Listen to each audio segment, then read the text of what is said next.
El heredero oscuro, de C.S. Pacat, capítulo 23. Era un jardín, pero esta vez Sarsian estaba esperando.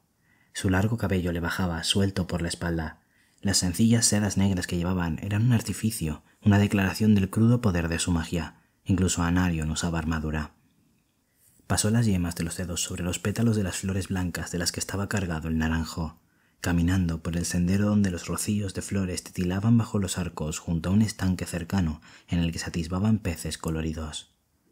Adrede, Sarsian fingía la actitud de alguien desprevenido en un momento privado, un joven que resultaba estar paseando por los jardines de palacio.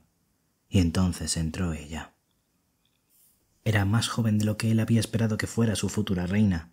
Su color era parecido al de Anarion, su cabello trenzado tenía la misma longitud. Procedía del reino de las flores y era preciosa, seguramente porque el rey Sol no tendría una reina de otro modo. Es una flor bonita, elegida por la dulzura de su aroma, pensó.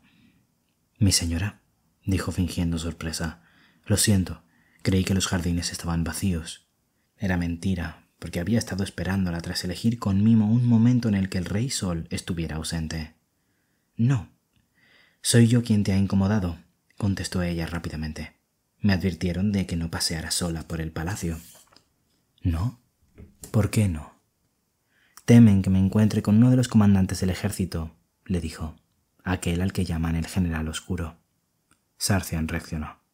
Suprimió la emoción y la reconsideró, una secuencia demasiado sofisticada para dejar entrever su rostro. La prometida del rey Sol no era la formidable hechicera que había imaginado. Era una joven que estaba adentrándose sin saberlo en una telaraña oscuramente tejida. «¿Sarsian?», dijo, probando en sus labios su propio nombre. «¿Qué dicen de él?» Él lo sabía casi todo, por supuesto. Lo llamaban la espada del rey en las sombras, aunque nadie sabía lo que éste le había ordenado que hiciera, ni imaginaba que muchas de las victorias del rey que celebraba bajo el sol se libraban en la oscuridad.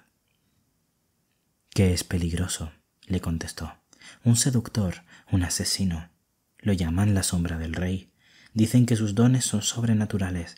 Dicen que es un fraguador de tinieblas y que debería evitarlo». Dejó escapar un suspiro. «Hay más, pero no sé si creerlo». «¿Por qué no? Todo es cierto». Aquello lo divertía. Sabía que sus dones hacían que la gente le tuviera miedo. «Las historias que se cuentan rara vez son ciertas», dijo ella. «Y he de ser reina. ¿No debería conocer a mis súbditos tal y como son, en lugar de cómo se rumorea que son?» Sarsian sintió un pequeño destello de sorpresa. «Pareces tener buen corazón», dijo. «Espero que el general oscuro no te coma viva». Ella se giró para mirarlo, con la luz del sol en su cabello. La luz no venía del sol, sino de ella, y parecía iluminar todo lo que tocaba, incluso a él, infundiendo calidez en su piel. «Soy una portadora de luz».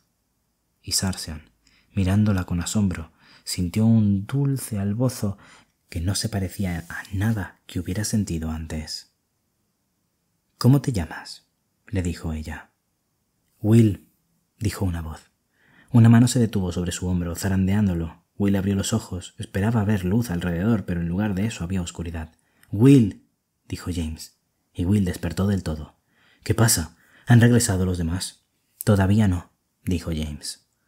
Will se incorporó desorientado. No estaba en un jardín, estaba en el diván de su dormitorio, donde se había quedado dormido para evitar la cama. El miedo de haber dicho algo mientras dormía volvió a retorcerse en él. «Tenías razón, este sitio es...» «Yo también lo siento», replicó James. El joven todavía llevaba la ropa que se había puesto para la cena, pero era tarde.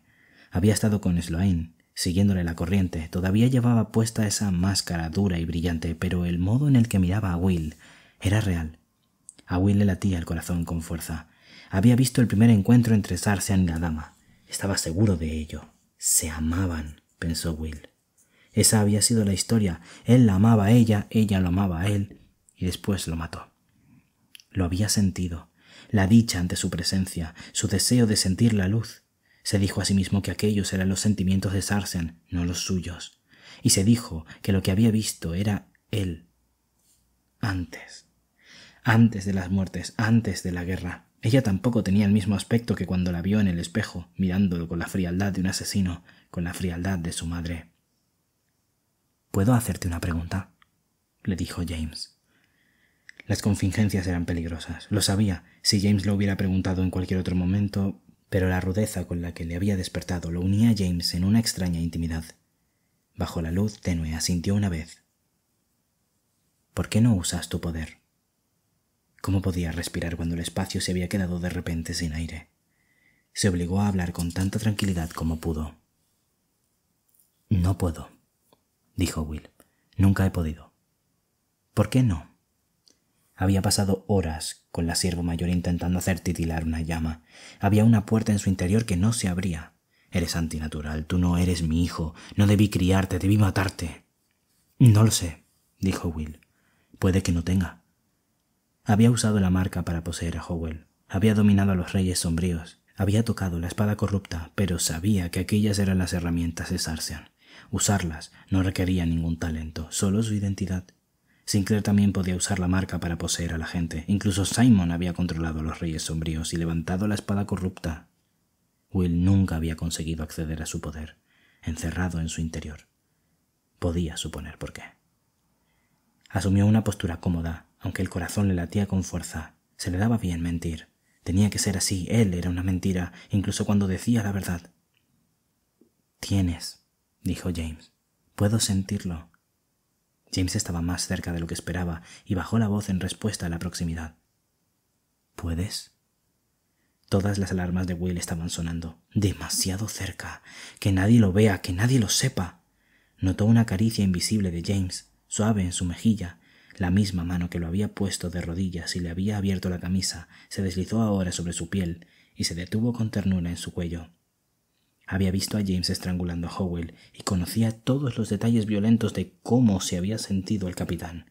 La tráquea colapsando, la visión emborronándose. Fue la amabilidad de aquella caricia lo que lo hizo entrar en una espiral de pánico. «Tú puedes sentir el mío, ¿no?». La voz de James en su oído, tan suave como la caricia. «Sabes que sí». Lo sentía cuando James estaba en una habitación. Lo sentía incluso cuando James estaba agotado, cuando era una llama parpadeante y solo quería acurrucarse a su alrededor y cuidarla, hasta que se convirtiera en un fuego abrasador. «¿Cómo es?», le preguntó James. «Como el sol, o algo más brillante». Era la verdad, aunque le dificultó la respiración. James siempre conseguía su atención, completa e irremediablemente. «Yo lo siento igual. Tú eres poderoso, más poderoso que nada que haya sentido antes. No puedo apartar la mirada de ti. Te reconocería con los ojos cerrados». «Porque me conoces», pero no podía decirlo, porque fuiste mío en un pasado que no podemos recordar. Sentirlo era peligroso. «Si tengo algún poder, no puedo usarlo», le dijo Will. «Quizá lo has usado sin saberlo», apuntó James. «Dicen que en el barco llamaste a la espada corrupta». «No con magia». No podía decirle a James que la espada corrupta había saltado a su mano porque la sangre llama a la sangre. «Quieres usarlo, ¿no?». Había pasado meses huyendo de los hombres de Simon, huyendo de un pasado que no recordaba, y después encontró a los siervos solo para descubrir que no podía hacer nada, que no podía evitar que la oscura maquinaria de ese pasado cayera sobre él. Sus primeros movimientos contra Simon parecían pertenecer a otra vida.